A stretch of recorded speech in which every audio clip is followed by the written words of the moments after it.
ఆయన నామమునకు వేలాది స్తుతులు స్తోత్రములు తండ్రి. మహోన్నతుడా, ఇంతవరకు మీ నామమందు మాకు అనుగ్రహించిన క్షేమాన్ని సంతోషాన్ని బట్టి మీకు స్తుతులు స్తోత్రములు తండ్రి. గతించిన కాలం అంతటిలో మీ కృప చొప్పున మమ్మను కాచి కాపాడి నేటి వరకు మీ రెక్కల చాటున భద్రపరిచినందుకు ఈ ఉదయకాల సమయంలో మీ పిల్లలైన మేము చిన్ని మందగా మీ పాద సన్నిధికి చేరి మీ ఘనమైన నామమును స్తుతించి కీర్తించి కొనియాడడానికి మాకిచ్చిన ఈ చక్కటి అవకాశమును బట్టి మీకే స్తుతి స్తోత్రములు చెల్లించుకొనుచున్నాం. అల్పులమైన మమ్మను ప్రేమించి ప్రభువా, మా ఆయుష్కాలంలో పొడిగించిన నేటి దినాన్ని మీ పాద సన్నిధిలో మీ మాట చొప్పున ప్రారంభించడానికి సిద్ధపడుచుండగా కొద్దిసేపు మీ సన్నిధిని మాతో ఉంచండి. మీ సహవాసమును మాకు దయచేయండి. మీ పరిశుద్ధాత్మ సహాయము చేత వినుచున్న మాటల్లోని భావమును మేమందరము చక్కగా గుర్తిరిగి మీ చిత్తము చొప్పున జీవించగలిగే భాగ్యమును మా అందరికీ ప్రసాదించుమని సమస్తములో మహిమ ఘనత మీకే ఆరోపిస్తూ మీ కుమారుడైన క్రీస్తు నామమున ఈ ప్రార్థన మీకు సమర్పిస్తున్నాము తండ్రి. తండ్రి అయిన దేవునికి మహిమ కలుగునుగాక. ప్రభువైన యేసుక్రీస్తు నామములో చేరువచ్చిన మీ అందరికీ నా హృదయపూర్వక వందనాలు తెలియజేస్తున్నాను. నేటి పాఠ్యాంశముగా కొరింథీయులకు రాసిన మొదటి పత్రిక 7వ అధ్యాయము 31వ వచనం నుంచి కొన్ని మాటలైతే కనుక మనం చదువుకుందాం. కొరింథీయులకు రాసిన మొదటి పత్రిక 7వ అధ్యాయము 31వ వచనం. ఈ లోకము అనుభవించువారు అమితముగా అనుభవింపనట్టును ఉండవలెను, ఎలయనగా ఈ లోకపు నటన గతించుచున్నది. మీరు చింత లేని వారై ఉండవలని కోరుచున్నాను. మళ్ళా చదువుతున్నాను. ఈ లోకము అనుభవించువారు అమితముగా అనుభవింపనట్టును ఉండవలెను, ఎలయనగా ఈ లోకపు నటన గతించుచున్నది. మీరు చింత లేని వారై ఉండవలని కోరుచున్నాను. దేవుడు తన పరిశుద్ధ వాక్యమును మన వినికిడిలో దీవించి ఆశీర్వదించునుగాక. ఆమెన్. చదవబడిన ఈ మాట అపోస్తలుడైన పౌలు గ్రీసు దేశంలోని కొరింథీ అనే ఒక పట్టణంలోని సంఘాన్ని ఉద్దేశించి రాసిన మాట. ఇప్పటికి సుమారుగా 2000 సంవత్సరాలు గడుస్తుంది. 2000 సంవత్సరాల క్రితమే ఆ గ్రీకు దేశంలోని ఆ పట్టణంలో ఉన్న వారికి చెప్పిన మాట ఏంటంటే, ఈ లోకము అనుభవించువారు అమితముగా అనుభవించినట్టుగా ఉండండి.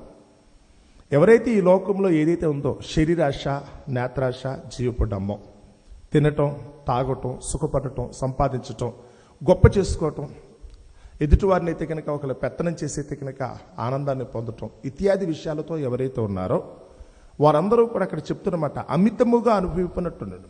భోజనం చెయ్యొద్దని చెప్పట్లేదని, కానీ ఆ భోజనం కోసమే నువ్వు పుట్టినట్టయితే మాత్రం ఇప్పుడు దానికోసం వెంపర్లాడొద్దు అనేది ఆ మాటలో భావం.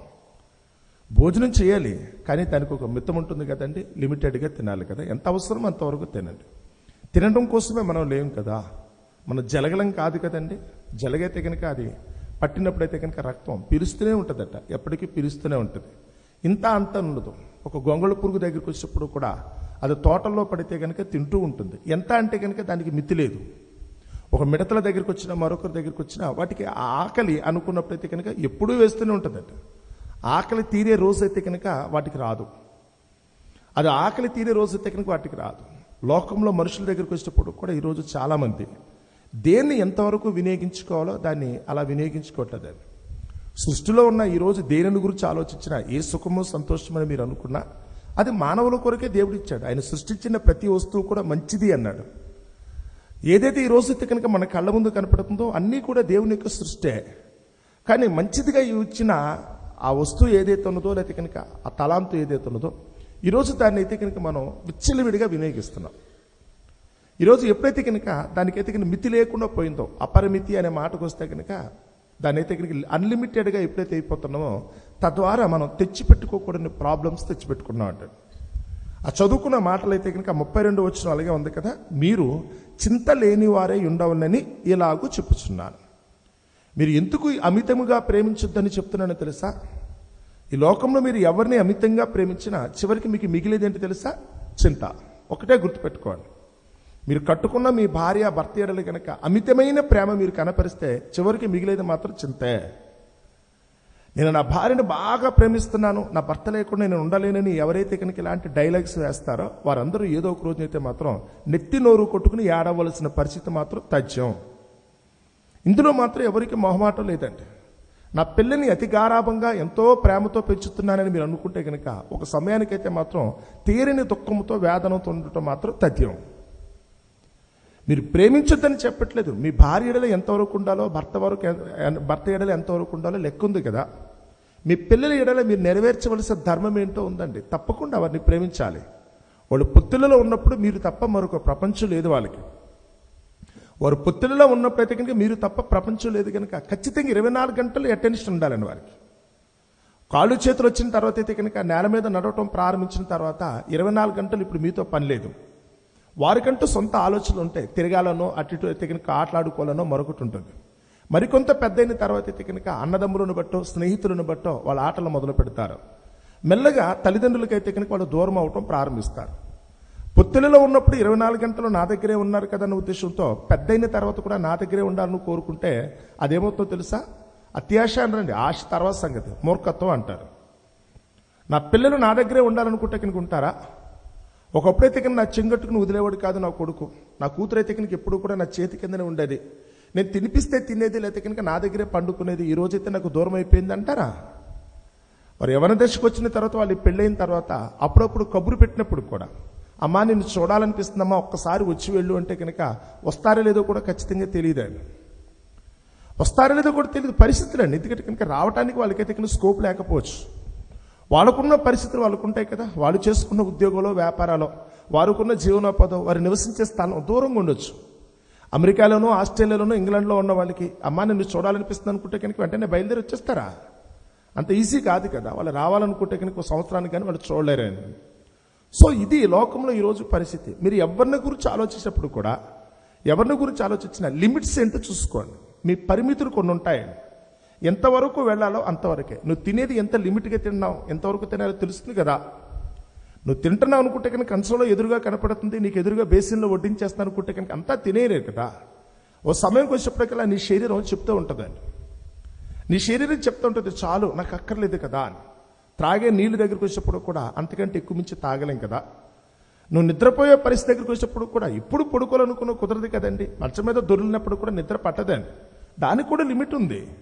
నువ్వు అనుభవించే సుఖము సంతోషం దగ్గరికి వచ్చినా, నీకు వచ్చే కోపము తాపం దగ్గరికి వచ్చినప్పుడు కూడా దాన్ని అయితే కనుక విచ్చలవిడిగా వినియోగించొద్దు. లోకంలో మనుషులకైతే కనుక ఈ జ్ఞానం లేకపోవడం చేత ఏది పట్టుకుంటే అది. కొంతమందికి కొత్త పిచ్చోడు పొద్దురగడు అన్నట్టుగా వాళ్ళ ముందు ఏదైతే కనుక అనుభవంలోకి వస్తుందో వెంటనే దాని గురించి 24 గంటలు ఆలోచిస్తారు. సొలొమోను అందుకని సామెతల గ్రంథం రాసినప్పుడు ఒక మాట అంటాడు, తేనె అధికముగా తాగకము. నువ్వు తేనె అనుకున్న ప్రతి కనుక బహుశా సృష్టిలో అత్యంత విలువైనది, రుచికరమైనది తేనె అవుతుందండి. ఆరోగ్యవంతమైనది కూడా అదే కదా. దాని గురించి ఆలోచించినప్పుడు తప్పకుండా ప్రతి ఒక్కరు కూడా దాన్ని స్వీకరిస్తారు. సో తేనె ఉంది కదా అన్న ఉద్దేశంతో దాని ఒక బేసిన్లో వేసుకొచ్చుకుని ఒక పెద్ద గరిటె దాంట్లో వేసుకుని ఆ గరిటెతో మనం తినలేం కదా. తేనెని ఎలా తినాలో అంతవరకే తినాలి.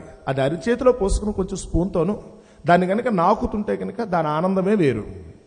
తేనె అలా నాకితేనే బాగుంటుందండి. అంతే తప్ప నాకు ఎదురుగా అయితే కనుక నాకు కావాల్సినంత తేనె ఉందన్న ఉద్దేశంతో గరిటె పెట్టుకుని నోట్లో పోసుకోలేం కదా. సొలొమోను అక్కడ అదే అంటున్నాడు, తేనె అధికముగా త్రాగకము. త్రాగిన ఎడల తేనెను కూడా నువ్వేం చేస్తావు తెలుసా? కక్కేస్తావు. అలాగే నీ భార్య దగ్గరికి వచ్చేప్పుడు కూడా అమితంగా వద్దు. నువ్వు ఎక్కువైపోతే కనుక ఏదో ఒక రోజు అయితే కనుక నీ భార్య మీద నీకే విరక్తి పుడుతుంది, నీ భర్త మీద నీకే విరక్తి పుట్టే పరిస్థితి వస్తుంది. ఎక్కువైతే కనుక చిరాకు వచ్చేస్తండి. అది పిల్లలను బట్టి అనుకున్నా, తల్లిదండ్రులను బట్టి అనుకున్నా, లోకంలో మీరు ఏ ఒక్క బంధాన్ని గురించి ఆలోచించినప్పుడు కూడా అదే. అది తినే వస్తువు దగ్గరికి వచ్చినప్పుడు కూడా, త్రాగే పానీయం దగ్గరికి వచ్చినప్పుడు కూడా మీరైతే కనుక విచ్చలవిడిగా కనుక దానికోసం పడ్డారనుకోండి, 4 రోజులకైతే కనుక మొహం కొట్టేస్తున్నారు, చిరాకు వచ్చేస్తుంది. దేవుడైతే కనుక చెప్తున్న మాట, అమితముగా వద్దు నాన్న, నీకు ఎంతవరకు ఉంటే అలా అంతవరకు. దేవుడు నీకు ఏది కావాలో సమస్తము కూడా నీకు ఇచ్చాడు. ఇచ్చిన దానికి తగినట్టుగా నువ్వు ఉండాలి తప్ప అమితంగా చేస్తే కనుక చివరికి నీకు మిగిలేది ఏంటంటే కనుక చింత. అయ్యో నేను అనవసరంగా ప్రేమించాను కదా, అనవసరంగా వారి మీద మనసు పెట్టుకున్నాను కదా, నేనైతే కనుక అనవసరంగా ఆశపడైతే కనుక ఈ పనులు చేశాను కదా, చివరికి ఏం మిగిలింది అంటారు. నువ్వు ఎవరినైతే కనుక ఒకరికి కనుక అమితంగా కావాలనుకున్నావో వాళ్ళు నీకు దూరమైన రోజులైతే కనుక తట్టుకోలేనంత బాధ నీకైతే వస్తుంది. అందుకని శృతి మించొద్దు అంటారు. ఎంతవరకు ఉండాలి అంతవరకే. నీ స్థాయి ఉంటుంది కదా, అవతల వారు కూడా స్వీకరించే పద్ధతి ఉంటుందండి, అంతవరకు ఉండాలి కదా అని. ఏమి అనుకున్నప్పుడు ఇప్పుడైతే కనుక ఆ కొరింథీ రాసిన పత్రిక మనం చదువుతున్న 7వ అధ్యాయంలో కొంచెం ముందుకెళ్ళి నేనైతే కనుక కొన్ని మాటలు చదువుతున్నాను. చూడండి ఒకసారి. 29వ వచనం చదువుతున్నాను. సహోదరులారా, నేను చెప్పినది ఏమనగా కాలము సంకుచితమైనది. మీకు పెద్ద వ్యాస్ట్ టైం ఏమి ఇవ్వలేదండి. ఈరోజు మన ఆయుష్కాలాన్ని గురించి ఆలోచించేప్పటికీ కనుక ఎంతైనా పర్వాలేదు అనుకునే టైం మన దగ్గర లేదండి. చాలా కొద్ది కాలం. మా ఉంటే కనుక ఎంత, ఒకవేళ మన బాల్య వ్యవస్థ అనుకున్నప్పుడు ఎంత ఎన్ని సంవత్సరాలు ఉంటుంది? పసిపిల్లలుగా మనకి ఇచ్చిన స్పాన్ ఎంత? యవ్వన ప్రాయం అనుకున్నప్పుడు ఎన్నాళ్ళు ఉంటుంది? మన ఒంట్లో బలము ఎన్నాళ్ళు ఉంటుంది? నీకు ఇచ్చిన తల్లిదండ్రులు ఎన్నాళ్ళు నీతో పాటు ఉంటారు? ఎప్పుడు నీతో ఉంటారా? నీ అన్నదమ్ముల దగ్గరికి వచ్చిన, లోకంలో నువ్వు కనుక్కున్న బిడ్డల దగ్గరికి వచ్చినప్పుడు కూడా ఎన్నాళ్ళ వరకు? అదేం చిత్రమో తెలియదు. ప్రతి ఒక్కరికి 20 సంవత్సరాలు మించైతే కనుక ఎవరితో మన అనుబంధం ఉండదండి. మాక్సిమం 20 సంవత్సరాలు నీ పిల్లల దగ్గరికి వచ్చినప్పుడు కూడా వాళ్ళు పెళ్లి అయ్యేంతవరకే కదా నీతో పాటు ఉండేది, తర్వాత నీతో ఉండరు కదా. నీ అన్నదమ్ముల దగ్గరికి వచ్చినప్పుడు కూడా నీకు పెళ్లి వయసు వచ్చేంత వరకు నీ అన్నదమ్ములు నీతో కలిసి ఉంటారు. తర్వాత వారికి కుటుంబాలు ఏర్పడతాయి. తప్పని పరిస్థితులు అయితే కనుక వారు కూడా నీ నుంచి వేరైపోతారు తప్ప నీతో కలిసి ఉంటాను కుదరదు కదా. నీ తల్లిదండ్రుల దగ్గరికి వచ్చినప్పుడు కూడా వాళ్ళకి ఏదైనా ఒకళ్ళు కనుక యవ్వన ప్రాయంలో నువ్వు పుట్టావు అనుకుంటే వాళ్ళకి ఒక 60 సంవత్సరాల వయసు వచ్చిన తర్వాత అప్పటికి నీకైతే కనుక సుమారుగా 35-40 సంవత్సరాలు వస్తాయి. అప్పటికే నీ తల్లిదండ్రులు అయితే కనుక నేను విడిచిపెట్టి వెళ్ళిపోయే టైం వస్తుందని. ఇక స్నేహితుల గురించి అక్కర్లేదు. నీ దగ్గర ఏదైతే కనుక వాళ్ళకి అవసరంగా ఉందో అంతవరకు ఉన్న స్నేహితులు. తర్వాత నువ్వు ఎంత కావాలనుకున్నప్పుడు కూడా వాళ్ళు ఉండరండి. అవసరం తీరిపోయిన తర్వాత ఒక్కొక్కరు నీ దగ్గర నుంచి వెళ్ళిపోతారే తప్ప ఎవరు కూడా నీతో పాటు ఎప్పుడు ఉండలేని పరిస్థితి కదా. నువ్వు కావాలి అనుకుంటే కనుక నీతో పాటు ఏముందా? ఇక్కడైతే కనుక పౌలు గారు అయితే కనుక దేవుని యొక్క ప్రేరణతో ఆయన పలుకుతున్న పలుకులందు చూడండి, సహోదరులారా నేను చెప్పినది ఏమనగా కాలము సంకుచితమైనది. టైం ఈజ్ వెరీ షార్ట్ కదా. ఆ షార్ట్ అంటే చాలా తక్కువ సమయం. కాలము సంకుచితం అనుకున్నప్పటికీ కనుక చాలా తక్కువ టైం. నీకు ఇచ్చింది కూడా చాలా తక్కువ టైం. నీకు ఇచ్చిన జీవితకాలం ఎంత? మహా ఉంటే కనుక 60, మ్యాక్సిమం ఉంటే 70 సంవత్సరాలు. వెళ్ళిపోవాలి కదా. వెళ్ళిపోయే లోపల ఏంటి పెంటంతా ఎందుకు నీకు? ఎవరెవరి కోసమో మనసు పెట్టుకుని నీ జీవితాన్ని పాడు చేసుకుంటావేంటి? దేన్నో సాధించాలన్న ఉద్దేశంతో దేవుడు నీకు ఇచ్చిన విలువైన ఆయుష్కాలను ఎందుకు పోగొట్టుకున్నావు అనేది ఇక్కడ ప్రశ్న అండి. నీకు ఇచ్చిన జీవితకాలంలో నవ్వుతూ ఉండటం నీ చేత కదా, ఉన్నంతలో సంతోషంగా ఉండటం నీ చేత కదా. ఏదో ఆకాశానికి నిచ్చెన వేసినట్టుగా, కొండకు వెంట్రుకు వేసినట్టుగా ఏంటి ప్రయత్నాలు? నా భార్యని మెప్పించాలని కొంతమంది అనుకుంటారు, భర్తని మెప్పించాలని మరికొంతమంది, పిల్లల దగ్గర అయితే కనుక మంచి పేరు సంపాదించాలి, తల్లిదండ్రుల దగ్గర అయితే మంచి పేరు సంపాదించాలి. ఏం చేసి మీరు సంపాదించగలరో చెప్పండి. ఒంట్లో ఓపుకున్నంతసేపు మీరు ప్రయత్నిస్తారేమో, కానీ ఎప్పుడు మీకు ఆ ఓపుకు ఉండదు కదా. ఒంట్లో అందమున్నంతసేపు మీ భార్య భర్తల దగ్గర అయితే కనుక మీరు ప్రయత్నిస్తారేమో, ఎప్పుడు అందచందాలు ఉండవు కదండి.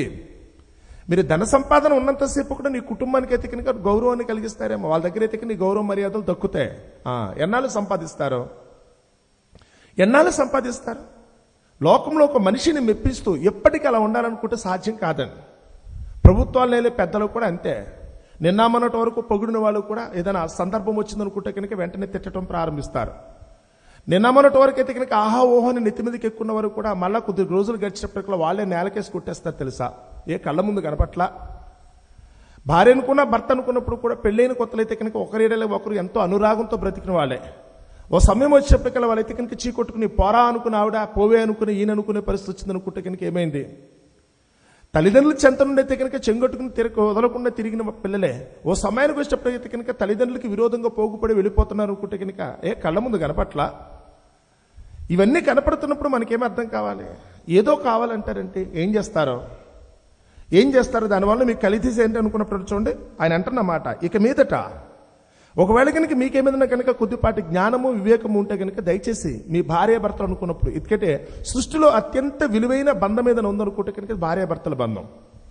మిగిలిన బంధాలన్నీ కూడా ఒక విధంగా ఆలోచిస్తే కనుక రక్త సంబంధాన్ని బట్టో, శారీరక సంబంధాన్ని బట్టో, మరొక దాన్ని బట్టో అయితే కనుక ఆధారపడి ఉంటాయని.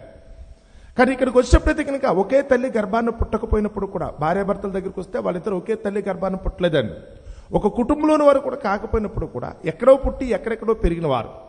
పెళ్లి అనే ఒక మాట చొప్పునైతే కనుక వారు భార్యాభర్తలు ఉండటం కోసం అందరినీ వదులుకొని అక్కడి నుంచి వాళ్ళందరూ కూడా ఒక్కటిగా ఉంటారు. వాళ్ళిద్దరూ ఎంతవరకు అంటే కనుక తల్లిదండ్రులు కూడా మధ్యలో వెళ్ళిపోతారు, బిడ్డలు కూడా మధ్యలో వెళ్ళిపోతారు, అన్నదమ్ములు కూడా మధ్యలో వెళ్ళిపోతారు. కానీ భార్యాభర్తల దగ్గరికి వచ్చినప్పుడైతే కనుక మరణము వరకు వాళ్ళు ఉంటారని. ఒకరికి తోడుగా వాళ్ళిద్దరు జస్ట్ ఫ్రెండ్స్ అంతే. వాళ్ళకి రక్త సంబంధాలు ఏమి లేవండి. వాళ్ళు కలిసి పుట్టలేదు, కలిసి పెరిగింది ఒకే చోట అయితే కనుక వాళ్ళు చదువుకుందో మరొకటి కూడా కాదు. పెళ్లి రోజు వరకు కూడా ఒకరికొకరు తెలియకపోవచ్చు కూడా కొన్ని సందర్భాల్లో. కానీ పెళ్లి అనే మాటతో భార్యాభర్తల దగ్గరికి వస్తే కనుక తర్వాత జీవితాంతం కూడా తోడుగా ఉంటారు. అందుకని దేవుడు అయితే కనుక ఆ బంధాన్ని గురించి కూడా అక్కడ చెప్తున్నాడు. అత్యంత విలువైన ఆ బంధం అనుకున్నప్పుడు ఆయన అంటున్న మాట చూడండి, ఇక మీదట భార్యలు కలిగిన వారు భార్యలు లేనట్టును, ఏడ్చువారు ఏడవనట్టును, సంతోషపడువారు సంతోషపడినట్టును, పడనట్టును, కొనువారు తాము కొనినది తమది కానట్టును ఈ లోకము అనుభవించువారు అమితముగా అనుభవింపనట్టును ఉండవలెను. ఏమేమంట? ఇక్కడ భార్య ఉన్నదని చెప్పి తన కోసమని ఉన్నావా? నా భర్త ఉన్నాడన్న ఉద్దేశంతో కనుక అతని కోసమే బ్రతుకుతున్నావా అనేది మనసు అక్కడే పెట్టుకుంటే కనుక నాకు వేరే ప్రపంచం తెలియదు అనుకునే వాళ్ళు కూడా చాలా మంది ఉన్నారని. కానీ ఇన్కేస్ వాళ్ళలో ఎవరైనా కనుక మిస్ అయితే కనుక మీ పరిస్థితి ఏంటి? ఇన్కేస్ వాళ్ళు కనుక వాళ్ళు కనుక మిస్ అయితే కనుక మీ పరిస్థితి ఏంటి? నా భర్తే నాకు సర్వస్వం, నా భార్య నాకు సర్వస్వం అనుకున్న మీరు ఒకళ్ళు వాళ్ళే కనుక దూరం అయితే కనుక మీరేం చేస్తారు చెప్పండి? అయిపోయిందా? మీ పని కూడా అయిపోయినట్టేనా? కానీ దేవుడు అలా అనలేదు కదా. నీ జీవితం వేరు, నీ భార్య జీవితం వేరు. నీ జీవితానికి నీ భర్త జీవితానికి సంబంధం లేదబ్బా. లోకంలో ఎవరి గురించి ఆలోచించినప్పుడు అనుకున్నప్పుడు నా వరకు వస్తే కనుక నాకు దేవునితో ఉన్న సంబంధమే ఎప్పటికీ శాశ్వతంగా ఉంటుందే తప్ప నా భార్యతోనో భర్తతోనో తల్లిదండ్రులతోనో మరొకరితోనో 7 జన్మల బంధమని ఏ సొల్లు మాటలైతే చెప్తున్నారు అదేది కూడా నిజం మాత్రం కాదన్న సంగతి గుర్తుపెట్టుకోండి. మనిషి అనుకున్నప్పుడు కనుక ఒక్కసారే తనకైతే కనుక ఈ లోకంలో యాత్ర చేయడానికి అవకాశం కలుగుతుంది. వన్స్ ఈ లోక యాత్ర ముగిసిన తర్వాత మరలా తిరిగి రావడానికైతే మాత్రం ఎవ్వరికీ అవకాశం లేదు. పూర్వజనాల బట్టలతో మరొక దాన్ని బట్టి సినిమాలు చూస్తే కనుక నిజమని మాత్రం భ్రమించకండే. మనిషి అతను ఒక్కసారే పుడతాడు, ఒక్కసారే మరణిస్తాడు. ఈ జీవిత కాలంలో తను చేసిన పనిని బట్టి అయితే కనుక దేవుని ముందు తీర్పు చెప్తాం. అతను కనుక దేవునికి ఇష్టంగా బ్రతికితే కనుక దేవుని సన్నిధిలో శాశ్వతంగా ఉండే అవకాశాన్ని పొందుకుంటాడు. ఒకరు ఈ లోకంలో ఉన్నప్పుడు తనకి ఇచ్చిన జీవితకాలాన్ని కనుక ఒకరు కనుక వ్యర్థంగా కనుక వాడుకున్నట్టయితే, దేవుని చిత్తానికి విరోధంగా కనుక్కున్నట్టయితే ఆరని నరకాగ్నిలో పాలవుతాడు. ఇది ప్రభువుని యేసుక్రీస్తు ద్వారా లోకానికి అంతటికీ తెలియజేసిన సత్యం. ఈ జన్మ కాకపోతే మరొక జన్మ ఉందని ఎప్పుడు కూడా జీవితాన్ని మాత్రం పాడు చేసుకోకండి. ఇదే అత్యంత ఉత్తమమైన కాలము అయితే మాత్రం ఇదే. కాలము సంకుచితమైనది కదా అన్నాడు. కాబట్టి ఇక మీదట భార్యలు కలిగిన వారు అనుకుంటే కనుక భార్య నా సర్వస్వం అనుకోకండి. భర్తే నా సర్వస్వం, నా బిడ్డలే నాకు సర్వస్వం, అన్నదమ్ములే సర్వస్వం, నా స్నేహితులు లేకపోతే నా వృత్తి. లోకంలో చాలా మంది ఉన్నారు కదా, ఇదే నేను అనుకుంటున్నారు. కానీ ఎంతసేపు ఉంటుంది?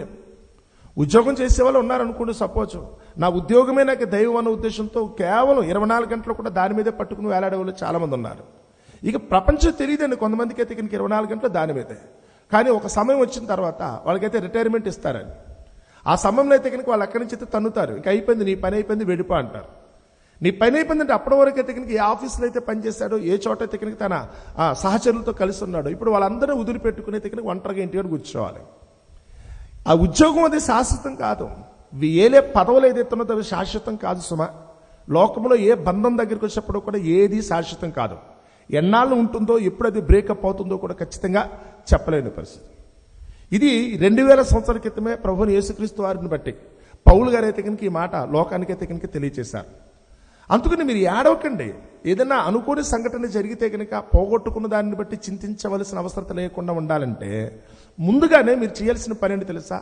లోకంలో కంటికి కనపడుతున్న దేని గురించి వచ్చినప్పుడు కూడా జస్ట్ ఒక మాట అనుకోండి, ఇదంతా కూడా యాక్టింగ్. తెలివిగలిగిన వారు మన పెద్దలు అనుకున్న వాళ్ళు కూడా చాలా మంది చెప్పారు, ఈ లోకం అయితే కనుక రంగస్థలము కదా అంటారు. అంటే నాటక ప్రదర్శన వేదిక అనుకోండి. అక్కడ ఆ రంగస్థలం అనుకున్నప్పుడు అందులోకి వచ్చిన యాక్టర్ల గురించి ఆలోచించండి. ఓ సినిమా గురించి మీరు ఆలోచించండి. బాహుబలి సినిమా ఉందనుకోండి, అందులో ప్రభాస్ గారు అయితే కనుక ఓ మంచి బలవంతుడైన మహారాజు కింద లెక్క. నిజమా? ఆయన నెత్తి మీద కిరీటం పెట్టి మేకప్లు గీకప్లు వేస్తే కనుక ఆయన అయితే కనుక అబ్బా ఏనుగును కూడా కొట్టేస్తున్నాడు కదా, 1000 మందిని ఒడ్డు చేత్తో కొట్టేస్తున్నాడు కదా అని మనం అనుకుంటాం. నిజమా? ఆ సినిమాలో ఉన్నంతసేపు ఆయన అయితే కనుక మహారాజు అండి. తర్వాత లోకంలో మీరు ఏ సినిమా చూసుకొచ్చినా లేకపోతే కనుక ఏ నాటకం దగ్గరికి వచ్చినప్పుడు కూడా వాళ్ళకి ఇచ్చే పాత్రలు ఏంటి? సినిమా చూసారనుకోండి, సపోజ్ అందులో హీరో గారేమో చాలా చిన్న వేషం వేస్తారండి. అంటే హీరో గారు అంటే కనుక ఓ పేదవాడి వేషం వేస్తారు. ఆయన గొప్పోడు, కోట్ల రూపాయలు అయితే కనుక ఆయన అయితే రెమ్యూనరేషన్ తీసుకుంటారు, ఆయన అయితే పేదవాడి వేషం వేస్తాడు. అలా కాకుండా ఆయన పక్కన వేసి ఆయన తండ్రి వేషం లేకపోతే కనుక హీరో లేదా విలన్ వేషమో లేకపోతే కనుక ధనవంతుడి వేషం వేసేవాళ్ళు నిజంగానే వాళ్ళకైతే కనుక రెక్కాడితే కనుక డొక్కాడిన వాళ్ళు చాలా చిన్నోళ్ళు వాళ్ళకి ఇచ్చేది కూడా చాలా తక్కువ రెమ్యూనరేషన్ అండి. కానీ ఆ సినిమాలో మాత్రం మహాధనవంతులుగా ఏదో ఖరీదైన కారులో తిరుగుతున్నట్టుగా మాత్రం మనకు చూపిస్తారు. నిజం కాదండి. ఆ లొకేషన్లో ఉన్నంతసేపు మాత్రం వాళ్ళకి పోర్షణం. వన్స్ మేకప్ తీసేస్తే కనుక మామూలుగా వాళ్ళు కాలుతో నడుచుకుంటూ వెళ్ళిపోవాల్సిన వాళ్ళు తెలుసా? మీరు ఒక సినిమా చూసినప్పుడు, అంటే సినిమా తెర మీద కాదండి, వాళ్ళు వెనకాల బ్రతుకులు చూస్తే కనుక ఈరోజు మన బ్రతుకు ఏంటో మనకి అర్థమైపోద్ది. సినిమా అనుకుంటే కనుక 1 రోజు వేషం, 2 రోజులు వేషం వాళ్ళకి. కానీ బ్రతుకాలంకి వస్తే కనుక ఈరోజు మన వేషం ఒక 20 సంవత్సరాల 30 సంవత్సరాల. కానీ ఏదో ఒక రోజునైతే కనుక ఈ పోర్షన్ నుంచి మనం బయటికి రావాల్సిందే. ఈ పాత్రనైతే కనుక మనం వదులుకోవాల్సిందే. ఈరోజు మీరు ఒకరికి భర్త, ఒక భార్యకి ఎతికిన మీరు ఒక భర్త, ఒక ఆడపిల్లకి ఎతికిన మీరు యజమానుడు, తెలుసా? భర్త. ఎన్నాళ్ళ వరకు ఉంటుంది ఆ పోర్షను? ఎప్పటికీ శాశ్వత కాలం మీరు భర్తలు కాలేరు, తెలుసా? ఓ సమయం వచ్చిన తర్వాత ఎతికినక మీరే లేకుండా పోయిన రోజున ఆమె మీద మరొకరికి పెత్తనం వస్తున్న సంగతి మీకు తెలుసా? పలానా వాళ్ళే మీకు భార్య, అంతే కదా, పలానా వారికి మీరు భార్యగా ఉన్నారు. ఎప్పటికీ ఇలాగే ఉంటారా? నా భర్త అని మీరు అనుకునే పరిస్థితి వస్తే కనుక ఎప్పటికీ నీ భర్త నీకే ఉంటాడా? ఎప్పటికీ ఇలాగే ఉందా? నా పిల్లలే అని మీరు చాలా మందిని చెప్పుకుంటున్నారు. లోకంలో చెప్పేటప్పుడు ఆస్తిపాస్తుల దగ్గరికి వచ్చినా, మీరు కట్టుకున్న ఇళ్ళు సంపాదించుకున్న పొలాల దగ్గరికి వచ్చినా, నాది నాది అనుకున్న వాళ్ళు పరిస్థితులు కనుక వికటిస్తే కనుక అది వేరే వాళ్ళకి అప్పగించి మీరు ఒట్టి చేతులతో వెళ్ళిపోవాల సంగతి మీకు తెలియట్లా? మీరు కొనుక్కున్న వాహనం దగ్గరికి వచ్చినా, వేసుకున్న వస్త్రాల దగ్గరికి వచ్చినా, ధరించిన ఆభరణాల దగ్గరికి వచ్చినా అవి ఎప్పటికీ మీ దగ్గరే ఉంటాయని మీరు అనుకున్నారా? అవి ఎప్పటికీ మీ దగ్గర ఉన్నాయని మీరు అనుకున్నారా? నాటకంలో పాత్రలు వేసే వాళ్ళకి ఏ డెకరేషన్ అయితే చేస్తారో, వాళ్ళకి ఏ విధంగా అయితే కనుక మేకప్ వేస్తారో, అది పూర్తయిన తర్వాత మేకప్ తీసి మామూలుగా ఒంటిగా ఎలాగైతే వెళ్ళిపోతారో, ఈరోజు లోకంలో ఉన్నంతసేపు దేవుడు మనకి ఏదైతే కనుక సమకూర్చి పెట్టాడో, వన్స్ లోకంలోంచి మనం వెళ్ళిపోయేటప్పుడు అవన్నీ తీసేసుకుంటాడో సంగతి మీకు తెలుసా? వాటి మీద మీకు ఏ హక్కు ఉండదు, వాటి మీద మీకు ఏ పెత్తనం ఉండటానికి అవకాశం లేదు. మీరే కనుక ఒకరి కనుక ప్రాణం పోగొట్టుకుని ఈ లోకానికి కనుక వెళ్ళిపోతే మీ భార్య మీద మీకు పెత్తనం ఉండదు, మీ భర్త మీద మీకు పెత్తనం ఉండదు, మరొకరు తీసుకెళ్ళిపోతారు. మీ పిల్లల దగ్గరికి వచ్చినా, తల్లిదండ్రుల దగ్గరికి వచ్చినా లోకంలో ఉన్నంతసేపు నాది నాది అని మీరు అనుకున్నారేమో కానీ కొన్ని సందర్భాల్లో అయితే కనుక ఒకరు బ్రతికుండగానే కొన్ని సందర్భాల్లో నీది కాకుండా పోయే పరిస్థితి ఉంటుంది, తెలుసా? ఇది కాకుండా పోయే పరిస్థితి. నా కూతురు అని కనుక ఒక ఆడపిల్లల గురించి మీరు అన్నారనుకోండి, సపోజ్ నా కూతురు పెళ్ళయ్యేంత వరకు, వన్స్ పెళ్ళైన తర్వాత కనుక ఆ భర్త వచ్చేమంటాడు తెలుసా? నా భార్య, నేను కొట్టుకుంటాను, తిట్టుకుంటాను, నా ఇష్టం నుండి తీసుకెళ్తాను, నువ్వెవడో అడగటానికి అంటాడు, తెలుసా? మీకు కనుక్కున్న కూతురు మీదే మీకైతే కనుక సర్వహక్కులు లేవండి, ఎప్పటికీ ఉండవు. ఉన్నంతసేపు మీరు ఎంత ప్రేమగా చూసినా ఓ సమయానికి వచ్చేటప్పటికి కనుక మరొకరికి అప్పగించి తీరాల్సిందే. నీ కొడుకు దగ్గరికి వచ్చేటప్పుడు కూడా ఏదో చేస్తారని మీరు అనుకున్నారు కదా, ఆ కొడుకు దగ్గరికి వచ్చేటప్పుడు కూడా ఒక ఆడపిల్ల చేతికి అప్పగిస్తే కనుక ఆమె చెంగు కట్టుకునైతే కనుక కూర్చోమడు నుంచినట్టు చేస్తుంది భర్తనే. నా భర్త నేను చెప్పింది వినాలి, ఐఆమ్ ద లీగల్ హైర్ అంటదండి. నేనే లీగల్గా అయితే కనుక హక్కుదారుడు నేనే కదా అంటది ఆవిడ. ఏమి చేయలేని పరిస్థితి అండి. మీరు కట్టుకున్న ఇల్లు అనుకున్నా, మీరు కొనుక్కున్న పొలాలు అనుకున్నా, మీరు సంపాదించిన ఆస్తిపాస్తులు అనుకున్నా, మీవి కాకుండా పోయే రోజు అయితే కనుక దగ్గరలో ఉంది, తెలుసా? ఇవన్నిటి మీద మీరు మనసు పెట్టుకున్నారు, నేను కదా కష్టపడింది, నేను కదా చేసిందని. కానీ మీకు తెలియకుండానే మరొకరికి అప్పగించుకుని వెళ్ళిపోయే రోజు దగ్గరలో ఉంది, తెలుసా? కొన్ని సందర్భాల్లో మీ ప్రాణం ఉండగానే ఆ పరిస్థితి మీకు ఎదురవచ్చు, లేదా ప్రాణం పోయిన తర్వాత అయితే మీకు ఏ సంబంధం లేకుండా ఈ లోకాల నుంచి వెళ్ళిపోవచ్చు. దేనికోసం ఇది ఎంత? దేనికోసం ఇది ఏది కాదన్న సంగతి ఇంత కళ్ళ ముందు చక్కగా కనపడుతున్నా, దేని కొరకు ఈ ప్రయాస అంతా? అందుకే నేను అంటున్నాడు, దయచేసి ఈ లోకం అనుకున్నప్పుడు మీకు అవసరం ఉన్నంత వరకు తినండి, మీ అవసరం ఉన్నంత వరకు వాడుకోండి, పర్వాలేదు. మీ సంతోషంతోనో ఆనందంతోనో మీరు ఎలా ఉన్నప్పుడు కూడా మీ లోకంలో మీకు ఇచ్చిన జీవితకాలంలో ఉన్నంతసేపు నెమ్మదిగా సమాధానంగా బ్రతకండి. అనవసరమైన వివాదాలకు వెళ్ళకండి, అనవసరంగా దేని మీద మీరు మనసు పెట్టుకోకండి. నాదే అన్న భావనతో, నాకే దక్కాలన్న కోరికతో మీరు చేసే పిచ్చి పిచ్చి పనులు రేపటి దినానైతే కనుక మీకు తీరని వేదాన్ని మిగిల్చే రోజు ఒకటి రాబోతుంది, తెలుసా? ఒకళ్ళు ఈ లోకమే నాకు కావాలని మీరు అనుకున్నారనుకుంటే కనుక ఏదో ఒక రోజు ఈ లోకాన్ని విడిచిపెట్టి వెళ్ళిపోయిన తర్వాత అందరూ మిమ్మల్ని గురించి హీనంగా మాట్లాడతారు, జర్మనీ నాజీ నియంత ఒక విధంగా హిట్లర్ అనుకున్న వ్యక్తి దగ్గరికి వస్తే ప్రపంచమంతా కూడా నా చెప్పు చేతల్లో ఉండాలి, ఆర్యులు అనుకున్న వాళ్ళు ఈ ప్రపంచంలో అయితే ఉన్నతమైన జాతికి చెందిన వారు కనుక మా ఏలుబడిలో ప్రపంచం ఉండాలనే ఉద్దేశంతో చాలా నీచమైన కార్యక్రమానికి అయితే కనుక అతను అయితే ట్రై చేశారని. గెలుస్తున్నాను కదా, నాదే విజయం కదా అనుకునే ఆకర్షణ వరకు అతను నమ్ముకునే పరిస్థితి వచ్చిందండి. ఏం చేశాడు? ప్రపంచమంతా నా చేతిలో ఉండాలనుకున్నాడు. చివరికి తన ప్రాణమే తన చేతిలో లేకుండా ఆత్మహత్య చేసుకుని చచ్చిపోయాడు, తెలుసా? చనిపోయిన తర్వాత ఎవరు కూడా తనకైతే గౌరవం ఇవ్వలేదండి. ఈ రోజు కూడా తన గురించి నీచంగా మాట్లాడుతున్నారు. ఏమి సాధించాడు? బ్రతికున్నంతసేపు అందరూ నా చుట్టూ ఉన్నారు కదా, నా దేశమంతా కూడా నేను చెప్పిన మాట వింటుందని అతను అనుకున్నాడేమో. కానీ అతను చనిపోయిన తర్వాత చివరికి అతన్ని బట్టి కలిగిన అవమానాన్ని బట్టి ఆ దేశ ప్రజలు కూడా అతనైతే మాత్రం చీయనరే తప్ప ఎవరు కూడా అతను ఎక్కువ చూడలేదని. మీరు కూడా అంతే.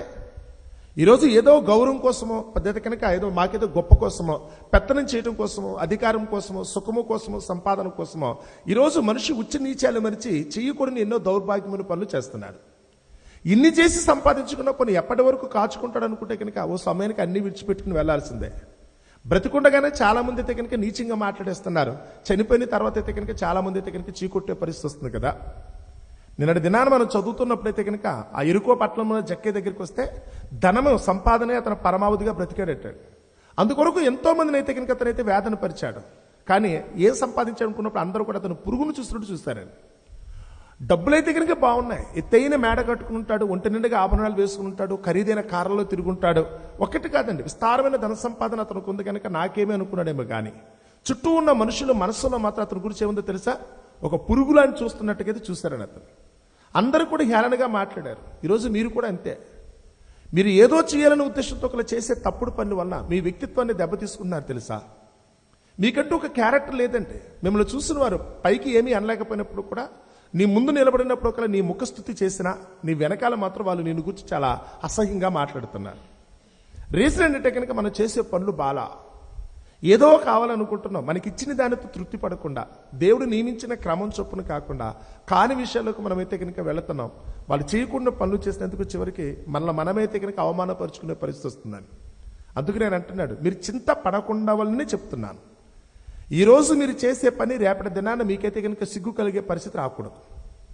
ఈరోజు మీరు చేస్తున్న పని అయితే కనుక భవిష్యత్తులో అయితే కనుక తప్పు చేస్తేనేమో అన్న భావన, అయ్యో తప్పు చేశానని చెప్పి తల కొట్టుకునే పరిస్థితి మాత్రం మీకు వద్దండి. ఈరోజు ఏది చేస్తున్నా దీని పర్యవసానం ఏమవుతుంది? ఎవరిని సంతోషపెట్టాలనుకున్నాను నేను, ఎవరినైతే నేను ఆనందపరచాలనుకున్నాను, ఈరోజు నేను పలికే పలుకులు ఈ రోజైతే పలికేస్తున్నాను కానీ రేపటి దినాన దాని పర్యవసానం ఏమవుతుందో తెలుసా? ఈరోజు ఏదో చేసేస్తున్నాను, నాకు తోచింది ఏదో చేస్తున్నాను ఎవరినో మెప్పించడం కోసం, కానీ తర్వాత దాని ఒక కనుక వెనకాల దాని కనుక తరిచి చూస్తే, ఎవరైనా చేసిన పనిని కనుక ఒకసారి విశ్లేషిస్తే కనుక నన్ను గురించి ఏమనుకుంటారు? భర్త దగ్గరైనా భార్య దగ్గరైనా ఎంతవరకు ఉండాలి అంతవరకు ఉండండి. నోరు ఉంది కదని చెప్పి మాట్లాడేకండి. ఎంత అంటే కనుక నీ కౌగుట్లో ఉన్నవారి ఎదుట కూడా నీ పెదవుల ద్వారమునకు కాపు పెట్టమని దేవుడు హెచ్చరిక చేశాడు. నీ భర్తే కదన్న ఉద్దేశంతో లొడలొడ మాట్లాడొద్దు, అన్ని విషయాలు ఎక్కేసేయొద్దు. నీ భార్య కదన్న ఉద్దేశంతో అన్ని విషయాలు చెప్పొద్దు సుమా. అదేంటండి దాపరికాలు ఉండకూడదు కదండి. దాపరికం లేకుండా చెప్పినంత మాత్రం చేత నీ కాపురానికి ఏదైనా మేలు కలుగుతుంది నువ్వు అనుకుంటున్నామో, దానివల్ల నష్టం తప్ప మరొకటి ఉండదు తెలుసా? నీ మనసులో ఉన్నది ఉన్నట్టుగా చెప్పేస్తే కనుక జరగబోయే పరిణామాలు ఎంత తీవ్రంగా ఉంటాయో తెలుసా? నీ పిల్లల దగ్గర కూడా ఏం చెప్పాలో ఏం చెప్పకూడదో చూడు, వారి ఎడలో ఏం చేయాలో ఏం చేయకూడదో చూడు. అన్నింటికి ఒకటే అని మాత్రం అనుకోవద్దు. నీ తల్లిదండ్రుల ముందు నిలబడిన, నీ అన్నదమ్ముల దగ్గరకు వచ్చిన, నీ స్నేహితుల బంధువుల అధికారుల ఎంతవరకు ఉండాలో ప్రతిదానికి ఒక క్రమం ఉంది కదా. భార్యాభర్తలు అంటూ ఎలా ఉండాలో ప్రభువైన యేసుక్రీస్తు వారైతే కనుక వాళ్ళ జీవిత క్రమాన్ని అయితే కనుక ఆయన చక్కగా తెలియచేశారని. నీ పిల్లలతో నువ్వు ఎలా ఉండాలో, తల్లిదండ్రుల బిడ్డల మధ్యన సంబంధాన్ని గురించి యేసుప్రభువు వారు తెలియచేశారు. అన్నదమ్ములంటే ఎలా ఉండాలి, లేకపోతే కనుక లోకంలో స్నేహితుల మధ్యన ఎలా ఉండాలి, అధికారులతో నీ ప్రవర్తన ఎలా ఉండాలి, ఇవన్నీ కనుక ఒకరికి కనుక యేసుప్రభువు చెప్పినట్టు కనుక మనం సాధించామంటే ఏ రోజు కూడా ఏడవలసిన పరిస్థితి మాత్రం రాదు. మీరు చింత పడకుండా ఉండాలనుకుంటే ఈ రోజు దుఃఖపడుతున్నారు, గడిచిన కాలంలో చేసిన పొరపాట్లు బట్టి ఈ రోజు ఏడుస్తున్నారు. ఒకళ్ళు ఇప్పటికీ బుద్ధి తెచ్చుకోలేదు అనుకోండి, ఇప్పుడు కూడా అదే చేస్తున్నారు అనుకోండి, మళ్ళీ ఈ రోజు చేసే పనులు బట్టి భవిష్యత్తులో మళ్ళా ఏడవాలి. ఈ రోజు చేసే పనులు బట్టి మళ్ళా భవిష్యత్తులో ఏడవాలి. అంత అవసరమా? ఇప్పటికైనా కొద్ది గొప్ప అనుభవం వచ్చి ఉంటుంది కదండి. అమ్మో ఇలాంటి పనులు చేయకూడదని ఆలోచన వచ్చి ఉంటుంది కదా. ఎవరిని నమ్మకూడదు అనుకునో, ఎవరికైతే కనుక నా మనసులో ఉన్న భావం చెప్పకూడదనో ఇప్పటికి కూడా చాలాసార్లు వచ్చి ఉంటుంది కదా. ఈ ఫీలింగ్ రాలేదు మీకు ఎప్పుడు? ఎందుకు అంటే కనుక ఇక్కడ చెప్తున్నాడు, ఈ లోకపు నటన అన్నాడు. నీ ముందున్న వారందరూ కూడా నటిస్తున్నారన్న సంగతి నీకు తెలుసా? ఈ మాట చెప్తే కనుక వినటానికి చేదుగా ఉందేమో, కానీ వాస్తవం అదేనండి. నీ భార్య నీ ముందు నటిస్తోంది, నీ భర్త నీ ముందు నటిస్తుంది తెలుసా? నటిస్తున్నాడన్న సంగతి నీకు తెలుసా? అయ్యో లేదండి యథార్థంగా ఉన్నారంటారా? నిజమా? ఎవరికి చెప్తున్నారు ఈ సోదంతా? మీ మనసులో అయితే కనుక పెట్టుకునైతే కనుక పైకి మాత్రం అంతా కూడా ఈరోజు నటన. ఎందుకంటే కనుక ఈరోజు యథార్థవంతంగా ఎవరూ లేరు. నీ పిల్లలు నీ ముందు నటిస్తున్నారన్న సంగతి నీకు తెలుసా? ఉన్నదొన్నట్టుగా నీ పిల్లలు ఉన్నదొన్నట్టుగా చెప్పే పరిస్థితి ఈ రోజున వచ్చిందా? నీ తల్లిదండ్రులు ఉన్నదొన్నట్టుగా చెప్పని నీకు చెప్పేశారా? నీ అన్నదమ్ముల దగ్గరికి వచ్చినా, నీ బంధువుల దగ్గరికి వచ్చినా, స్నేహితులు అనుకున్నా ఉన్నదొన్నట్టుగా మాట్లాడతారా? ఈరోజు మనుషులు మాట్లాడే మాట ఒకటి, వాళ్ళు లోపలైతే కనుక వాళ్ళు పెట్టుకున్నది మరొకటి. చెప్పేదానికి చేసేదానికి ఈరోజు ఎక్కడా పొంతం లేదు. కానీ అందరూ కూడా లౌక్యంగా మాట్లాడుతున్నారు. ఆ సమయానికి స్మూత్గా ఉండటం కావాలి. ఆ సమయానికైతే కనుక ఎవరి మధ్యనైతే కనుక గొడవలు రాకుండా, అక్కడైతే కనుక ఘర్షణ జరగకుండా ఉండటం కోసం అయితే మాత్రం ఎవరికి వాళ్ళు తమకున్న టాలెంట్ని ప్రయోగించైతే కనుక ఎదుటి వారిని అయితే కనుక ఆ సమయానికి తమ నటన చేత మెప్పిస్తున్నారంతే. అంతే తప్ప ఉన్నది ఉన్నట్టుగా ఈరోజు ఎవరు చేస్తున్నారు చెప్పండి? భార్య మనసులో ఉన్నది ఉన్నట్టుగా కనుక చెప్పేసింది అనుకోండి, భర్త తట్టుకునే పరిస్థితి ఉందా? భర్త కూడా ఏం చేస్తున్నాడో ఉన్నది ఉన్నట్టు కనుక భార్యగా కనుక తెలిస్తే కనుక భార్య తట్టుకుంటుందా? పిల్లలు ఈరోజు ఎంతో ప్రేమగా పెంచుకున్న తల్లిదండ్రులు, ఆ పిల్లలు కనుక చేసే పనులు కనుక ఉన్నది ఉన్నట్టుగా తెలిస్తే కనుక ఏ తల్లిదండ్రి ఈరోజు బ్రతకగలరో చెప్పండి?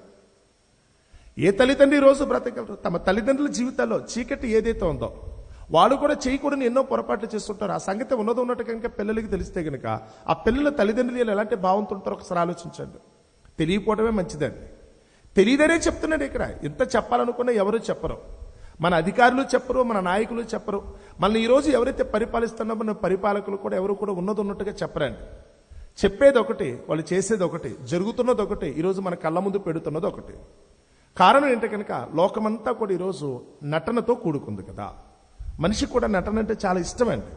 అందుకనే కదా నటులనే మనం బాగా గౌరవిస్తాం. చూడండి, ఎవరికి లేనంత క్రేజ్ సమాజంలో ఏ దేశం ఆ దేశం లేదండి. ప్రతి దేశంలో కూడా ఎవరికి లేనంత క్రేజ్ ఎవరికి ఉంటుందో తెలుసా? సినిమా యాక్టర్లకు ఉంటుందండి. వాళ్ళైతే ఆడపిల్లలు అనుకున్నా మగాళ్ళు అనుకున్నప్పుడు కూడా క్రేజీ టెక్నిక్ వాళ్ళకే. వాళ్ళని చూస్తే టెక్నిక్ చాలా మంది ప్రాణం ఇచ్చేయడానికి తయారైపోతారు. కానీ వాళ్ళ వ్యక్తిగత జీవితం దగ్గరికి వెళ్తే కనుక సినిమాలు అయితే కనుక మహాపతివ్రతలా నటించే వాళ్ళు ఉంటారండి. కానీ బయట వాళ్ళు బ్రతుకు చూసేటప్పుడు పచ్చి వేష్యలుగా వ్యభిచారులుగా ఉంటారు కదా, రోజుకొకరు. వారికంటూ నీతి నియమాలు అంటూ ఉండవు, వాళ్ళకి వ్యక్తిగతమైన క్యారెక్టర్ అంటూ ఉండదు. ఏ ఆడపిల్ల దగ్గరికి వచ్చేటప్పుడు కూడా ఇది ఫీల్డ్ అలాంటిది. తప్పని పరిస్థితులు అయితే కనుక వారైతే కనుక తమ జీవితాన్ని నాశనం చేసుకుంటారు. కానీ తెర మీదకి వచ్చేటప్పుడైతే కనుక ఎంతో గొప్ప పాత్రలు, ఎంత వినయంగా ఉన్నారు కదా, చూడడానికైతే కనుక ఎంత ఆదర్శంగా ఉన్నారు కదా అంటారు. తెర మీదకి వెనకున్న జీవితానికి సంబంధం లేదు. తెర మీదకి వచ్చేటప్పుడు హీరో గారు అయితే కనుక జుట్టు చెదరకుండా 1000 మందిని కొట్టేస్తాడు. కానీ ఆయనే మాత్రం ఒక బయటకు వస్తే మాత్రం చిన్నదాన్ని కూడా విలువెల్లాడిపోయి ఏడ్చేస్తూ ఉంటాడు. ఆయనకి ఏమీ ఉండదు ఆయన దగ్గర. మనం అంతా చూసేదంతా కూడా ఆయన మాట, అక్కడ వినబడుతున్న మాట అయింది కాదు, చేసే ఫైట్ అయింది కాదు, చేసే డ్యాన్స్ అయింది కాదు, ఆలోచన అయింది కాదు, కథ అయింది కాదు. అయినప్పుడు కూడా ఆ యాక్టర్లను అయితే కనుక మనం మెచ్చుకుంటాం. ఎందుకంటే నటులంటే మనకి ఇష్టమండి. యాక్టర్స్ అంటే కనుక అందరికి ఇష్టమే. ఎందుకో తెలుసా? చివరికి రాజకీయ నాయకులు కూడా అదే యాక్టింగ్ నేర్చుకున్నారండి. అధికారులు కూడా యాక్టింగ్ నేర్చుకున్నారు. అదే మన ఇంట్లో కూడా వచ్చింది. భార్య నేర్చుకుంది, భర్త నేర్చుకున్నాడు, పిల్లలు అందరూ కూడా యాక్టింగ్ నేర్చుకున్నారు. ఎందుకంటే యాక్టింగ్ మనకి ఎందుకు ఇష్టం అనుకుంటే కనుక మనము కూడా యాక్టింగే చేస్తున్నాం కదా. లైక్ పోల్స్ కదండి. అంటే కనుక ఒకే మనస్తత్వం కలిగిన వారందరూ కూడా ఒక చోట చేరతారంట. మనము కూడా నటులమే కనుక ఆ నటులంటే మనకి ఇష్టం. ఎందుకంటే నటనలో ఉన్నతమైన సామర్థ్యం వాళ్ళు చూపిస్తూ ఉంటారు కదా, అది మనం కూడా నేర్చుకోవాలన్న తపనతో ఎక్కువ మంది సినిమాలు చూస్తారనుకుంటారు. ఆనందాన్ని కూడా ఎక్కువ అనుభవించేది అక్కడే. ఇది 2000 సంవత్సరాల క్రితమే దేవుడు చెప్తున్న మాట అని తెలుసా? ఈ లోకమంతా ప్రస్తుతం నటన. ఈ నటన గతించిపోతుంది, ఎప్పటికి ఉండదు. ఓ సమయానికైతే కనుక అన్ని బయటపడిపోతాయి. వాళ్ళు నటిస్తున్న సంగతి అయితే కనుక ఓ సమయానికి వచ్చేటప్పుడు కనుక అంత క్లియర్గా తెలిసిపోద్ది. మన ముందు మాట్లాడే మాటలకి వెనక మాట్లాడే మాటలకున్న డిఫరెన్స్ ఓ సమయానికి వస్తుందండి. అంధకారమందలి రహస్యంలోనూ కూడా వెలుగులోనికి దేవుడు తీసుకొచ్చే రోజు ఒకటి దగ్గరగా ఉంది. కాలము సంకుచితము కదా, తొందరపడద్దు. కాబట్టి ఈరోజు మీరు చేసే పనులు ఎదుటివాడిని మెప్పించడం కోసం కొన్ని అబద్ధాలు చెప్పి వారి ముందైతే కనుక మంచిగా ఉండటాన్ని నటిస్తున్నారు. ఎదుటివాడిని మోసం చేయడం కోసం అయితే కనుక ఈ రోజు అయితే కనుక చేయకుండా కొన్ని పనులు చేసి అవతల వారికి అనుమానం రాకుండా నటించే వాళ్ళు చాలా మంది ఉన్నారు. కానీ ఒక్క విషయం మాత్రం గుర్తుపెట్టుకోండి సుమా, కత్తి చేత పట్టుకునేవాడు కత్తి చేతనే మరణిస్తాడట. నువ్వు అబద్ధాన్ని పట్టుకుంటే కనుక ఏదో ఒక రోజు అదే అబద్ధం చేత నువ్వు పోతావు. నువ్వు మోసాన్నే కనుక ఒకరి కనుక అలవాటుగా చేసుకుంటే అదే మోసం చేత నువ్వు పోతావు.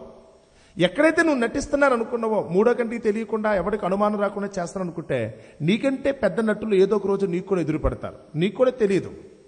నువ్వు నటిస్తున్నా కనుక వాడు కూడా నీ ముందు నటించి నేను మోసం చేసిన రోజున అప్పుడు నెత్తి నోరు కొట్టుకుని ఏడవలసిన పరిస్థితి నీకు వస్తుంది. ఎందుకంటే లోకంలో ఉన్నవారందరూ కూడా ఈరోజు నటన చేస్తున్నారు. నువ్వే కాదు, అందరూ చేస్తున్నారు. ఒకవేళ నటించి కనుక నువ్వు ఏదైనా మోసం చేద్దామని కనుక నువ్వు ప్రయత్నించావా, దేవుని చిత్తానికి విరోధంగా ఉన్నట్లు లెక్క. ఖచ్చితంగా దానికి పెనాల్టీ ఉంటుంది. ఖచ్చితంగా దానికి పెనాల్టీ ఉంటుంది. అందుకని అంటున్నాడు, మీరు చింత పడకుండా ఉండవాలని చెప్తున్నాను. రేపటి దినాన్ని మీరు ఏడవకుండా ఉండాలనుకుంటే ముందు ఈ లోకాన్ని మీరు ఏం చేయాలి? అమితంగా ప్రేమించకండి. అమితంగా అనుభవించాలని కోరుకోకండి. ఏదో కావాలనే ఉద్దేశంతో చేయకుండా పొరపాట్లు చేయకండి. నీకు ఇచ్చినంత వరకు ఆకలి తీర్చుకోవడం గురించి ఆలోచించండి. రుచే కావాలని ఇంతకంత కక్కుర్తి పడుతున్నారు. ఒంటిని కప్పుకోవడానికి వస్త్రం చాలు, కప్పుకోవడానికండి. అది చలి నుంచో ఎండ నుంచి అయితే కనుక నీకైతే రక్షణ కలిగించాలి. నీ మానాన్ని కాపాడుకోవడం కోసం వస్త్రం అవసరం. కానీ దాన్ని ఖరీదుగా ఉండాలని ఎందుకు అనుకుంటున్నారు? ఈరోజు దేవుడు మీకు ఇచ్చిన అందం చాలండి. స్వతహాగా మీకున్న అందం సరిపోద్ది. దాన్ని మరింత గొప్పగా చేసుకోవడం కోసం ఆభరణాల కోసం ఇంత కక్కుర్తి పడుతున్నారు. మీరు నివసించడానికి అయితే కనుక ఒక గూడు సరిపోద్దండి. కానీ అది గొప్పగా ఉండాలని ఎందుకు కోరుకుంటున్నారు? మీరు తిరగటానికి ఒక వాహనం కావాలి, తప్పులేదండి. ఖచ్చితంగా మీకు ఉండాలి, మీరు వెళ్ళగలిగే స్థితి ఉండాలి, కోరుకోవాలి. కానీ దానికోసం కూడా అయితే కనుక ఇన్ని కోట్ల రూపాయలు ఖర్చు పెట్టి వాహనాలు సంపాదించే వాళ్ళు ఉన్నారు కదా. ప్రతిదీ కూడా ఎక్కువ కావాలని అయితే కనుక అమితముగా అన్నాడైనా. నీకు అవసరమైనంత వరకు అనుభవించట్లో తప్పులేదు. కానీ నువ్వైతే కనుక లిమిట్ దాటి కనుక ఒకళ్ళు కనుక చేస్తే కనుక దానివల్ల నీకు నష్టం కలుగుతుంది కదా. అందుకని ప్రియ సహోదరి సహోదరులారా, వింటున్న మాటలు అయితే కనుక దేవుడు చెప్తున్న సత్యాన్ని ఒకసారి గమనించండి. భవిష్యత్తులో మీరు ఏడవకుండా ఉండాలనుకుంటే ఈరోజు అనవసరంగా మీరు ఏదో కావాలనే ఉద్దేశంతో తోటి వారిని మోసం చేసే పరిస్థితి రాకండి. నటిస్తున్నారు, అందరూ కూడా నటిస్తున్నారు. కానీ మీ నటన తెలిసిపోయే రోజు ఒకటే వస్తుంది. మీరు పలుకుతున్న పలుకుల యథార్థతనైతే కనుక గుర్తించే రోజు ఒకటి వస్తుంది. ఆ రోజు అవతల వారు చీ కొడతారని. ఎవరో కూడా కాదు, నీ భర్త భార్యే నువ్వు చేసే నటన బట్టి ఏదో ఒక రోజు చీ అంటారు తెలుసా. నీ కొడుకు అనుకున్నా, కూతురు అనుకున్నా, నీ తల్లైనా తండ్రైనా, అన్నదమ్ముల, స్నేహితుల, బంధువుల, అధికారుల, ఎవరిని మెప్పించడం కోసం మీరైతే కనుక ఓవర్ యాక్షన్ చేశారో, అది అబద్ధమని తెలిసిన రోజున, అది నిజం కాదనుకున్న రోజునైతే కనుక మిమ్మల్ని అయితే కనుక చీకొట్టే పరిస్థితి వస్తుంది. బ్రతికుండటమే కాదు, చనిపోయిన తర్వాత కూడా మిమ్మల్ని గురించి అయితే కనుక చండాలంగా మాట్లాడతారని. కాబట్టి ఆ స్థితి మనకి రాకుండా ఉండాలనుకుంటే కనుక ఈయన అంటున్న మాట చూసుకోండి. ఇక మీదట మీకు ఏదైతే కలిగి ఉందో, నాదే కదన్న ఉద్దేశంతో, నాకే ఉండాలనే ఉద్దేశంతో దాన్ని అమితంగా కాకుండా అవసరం ఉన్నంత వరకు వాడుకోండి. దేవుడిచ్చిన ఈ జీవితకాల సమయంలో అయితే కనుక ఉన్నంతలో మీరు సంతోషంగా బ్రతకండి. మీ జీవితం ముగిసిన తర్వాత సంతోషంగా ఈ లోకానికి వెళ్ళిపోండి. లోకంలో ఉన్నంతసేపు మీరు చేసిన పనిని బట్టి మీ వెనుకున్న వాడు కూడా మీ జీవితాన్ని ఆదర్శంగా తీసుకునేటట్టుగా, మిమ్మల్ని గురించి అయితే ఒక మంచి మాట చెప్పేటట్టుగా మీరు బ్రతకండి తప్ప, కాని వాటి కోసం ఆశపడి చేయకూడని మోసాలు చేసి, చెప్పకూడని అబద్ధాలు చెప్పి ఏదో సాధించిన చివరికి అందరూ కూడా మిమ్మల్ని అయితే మాత్రం బ్రతుకున్నా చనిపోయినప్పుడు కూడా మిమ్మల్ని చీకొట్టే పరిస్థితి వస్తుంది. అన్నిటికంటే ముఖ్యంగా దేవుని సన్నిధిలో మీరు చోటు కోల్పోతారు. ఆరని నరకాకంలో కాలాల్సిన దుస్థితి మనకు కలుగుతుంది. అట్టి స్థితిలోకి మనం వెళ్ళేవారంగా కాకుండా ఆ దేవునికి చిత్తాన్ని గుర్తించి గ్రహించి ఆయన మాట చొప్పున మనమందరం కూడా మన ప్రవర్తన సరిదిద్దుకోవడం కోసం నటించి మనం ఎప్పటికీ శాశ్వతంగా ఎవరిని ఒప్పించలేం. కానీ జీవించటానికి ఉన్న స్థితిలో అయితే కనుక యథార్థవంతంగా బ్రతకటానికి మరి మనమందరం కూడా ప్రయత్నిద్దాం. అట్టి కృప దేవుడు మనందరికీ దయచేయునుగాక. ఆమేన్. ప్రార్థన చేద్దామండి. పరమందున్న మా తండ్రి, దయగల మా దేవా, మీ ఘనమైన నామమునకు వేలాది స్తుతులు, స్తోత్రములు తండ్రి. మమ్మల్ని ప్రేమించి ప్రభువా, మా ఆయుష్కాలంలో పొడిగించిన నేటి దినాన్ని మీ పాద సన్నిధిలో మీ మాట చొప్పున ప్రారంభించడానికి చక్కటి భాగ్యాన్ని మా అందరికీ ప్రాప్తింపచేశారు తండ్రి. ఈరోజు మేము చేసే పని తండ్రి, దేన్నైతే కోరుకున్నామో దాన్ని సంపాదించడం కోసం ఈరోజు ప్రభువా మేము చేస్తున్న మోసము, చెప్తున్న అబద్ధం, ఈరోజు తోటి వాళ్ళ ముందు మేము చేస్తున్న నటన తాత్కాలికంగా ఈరోజు మాకు ప్రయోజనం కలిగించిన, రేపటి దినాన ప్రభువా దానివల్ల కలిగే దుష్ఫలితాలను బట్టి ప్రభువా మేము అమితముగా బాధపడాల్సిన రోజు కూడా రాబోతుందని ప్రభువా మీ వాక్యం ద్వారా మేము తెలుసుకున్నాం. ఎవరైతే ప్రభువా ఈ లోకాన్ని అమితంగా అనుభవించాలనుకున్నారో, అందరికంటే ఎక్కువగా నాకే కావాలని ఎవరైతే కోరుకున్నారో, రేపటి దినాన అందరికంటే ఎక్కువగా వారే దుఃఖాన్ని అనుభవిస్తారన్న సంగతిని గురించి ప్రభువా మేమైతే కనుక తెలుసుకున్నాం. వీరిని ఏ ఒక్కరు ఈ మాటలోని తండ్రి పరమార్థాన్ని త్రోసివేయకుండా మా నిమిత్తమే మీరు సెలవిచ్చిన వాక్కును ప్రతి ఒక్కరూ కూడా అర్థం చేసుకుని లోకాన్ని బట్టి ప్రభువా ఈరోజు మేము అతిశయించేవారంగా కాకుండా రేపటి దినాన మేము పొందబోయే ఆ నిత్య జీవాన్ని గురించి ప్రభువా ఆలోచిస్తూ మీ చిత్తానుసారంగా లోకంలో మాకు ఇచ్చిన జీవితకాలాన్ని గడపడానికి, రేపటి దినాన క్షేమముగా ఆ పరలోకం చేరుకోవడానికి కావాల్సిన సహాయంను మా అందరికీ దయచేయమని వేడుకొనుచున్నాం. అనుగ్రహించబడిన నేటి దినాన్ని ప్రభువా మేము నెరవేర్చుకోవడానికి సిద్ధపడుచుండగా దినమెల్లా మీ కృప చొప్పున మమ్మల్ని నడిపించండి. రాత్రికి మరలా మేమందరం మీ పాద సన్నిధికి చేరి మీరు చేసిన మేలులను బట్టి మీ కృతజ్ఞతలు చెల్లించుకునే భాగ్యాన్ని దయచేయమని, అంతవరకు మీ కృపలో మమ్మల్ని అందరినీ భద్రపరచుమని మీ కుమారుడైన క్రీస్తు నామమున ఈ ప్రార్థన మీకు సమర్పిస్తున్నాము తండ్రి.